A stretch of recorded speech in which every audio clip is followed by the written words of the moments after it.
I'm going to try and make a golf game in only 72 hours. Why golf? Well, because it's a super fun, enjoyable and interesting sport, of course. Why 72 hours? Well, I'll get into that later, but for now let's start on the game as the clock is ticking, literally. The first thing I needed to do was make 3 components, a movable golf ball, a tile set and a hole. I decided to start by making a movable ball that would act as the player character, but first I needed some art. Perfect. Now I had the art, I realised I don't have a clue how to make the ball actually move, so I followed this tutorial and changed a couple things until I had a movement script that I was happy with. With the ball done, I moved on to making the hole that the ball will go into. This was pretty easy to do as I just had to switch scenes once the ball collided with the hole.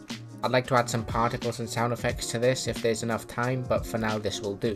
The final thing I had to do was make the tile set. I want to keep it simple, so I made a plain light grey sprite that I will use to create the walls. Combining this with the collision box gave me all the components I need to start making some levels. I also made a green checkered background so that the ball and hole stand out more and are easier to see. Using these components, I create a couple of levels that slowly get more difficult as you progress. The game is starting to come together nicely, but I think it's going to need a couple more components to make it more engaging. I have a couple of ideas of some obstacles that I could add, which I'll start on tomorrow. I started day 2 by making the obstacles. The first one is a spinning barrier that pushes the player around and bounces them back if they hit into it. To get around this obstacle, you have to time your movement. The second one was a wall that toggles between an on and off state. The player can get past this the same way they get past the first one, by timing their movement. I didn't think about it until after I made this, but it serves a similar purpose to the first one. Regardless, I'm still going to use it in the game as I've already made it. The third obstacle I made was a bit more interesting. It was a locked door that needed to be opened using a key.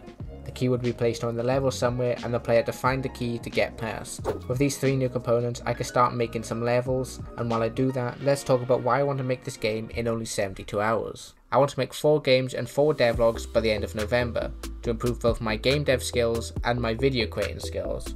Each game I make, I'm going to try and do something different that I haven't done before, to make sure that I'm learning something new every time. I'm also going to try and do similar things with new videos and try some different pacing and editing styles. I'm not sure if I'll be able to keep up with this, but I'm going to try. Anyways, back to the devlog. Now I've made the rest of the levels, the game is pretty much done in terms of gameplay. However, I want to make quite a few changes to the look of the game, starting with the tile set. I changed the grass tile set to be just one green colour and changed the walls to white. I also removed any wall tiles that weren't used to make up the actual level. This left the level background looking pretty empty, so I added this cool space background using this shader from Godot shaders. I also changed the key and lock sprite as I didn't think pixel art fit the game very well. I think the new sprites are much better and are way more fitting. That's all I had time for today, so tomorrow I'll have to finish up the game and make sure it's ready to release. On the last day I got straight to work. I started by making the scene transition using another shader. I also added a white trail to the player to make the movement look more juicy. These are only small things, but I think they make a big difference in making the game look better overall. Now that the game is looking better, it's time to make it sound better. I had a couple sound effects for various activities like moving, completing a level, and collecting a key. After that I was done. The game isn't perfect and definitely has some bugs, but I don't have time to fix them as I have to make this devlog. Check out the game on my itch page and subscribe for another devlog and another game next week. Hopefully.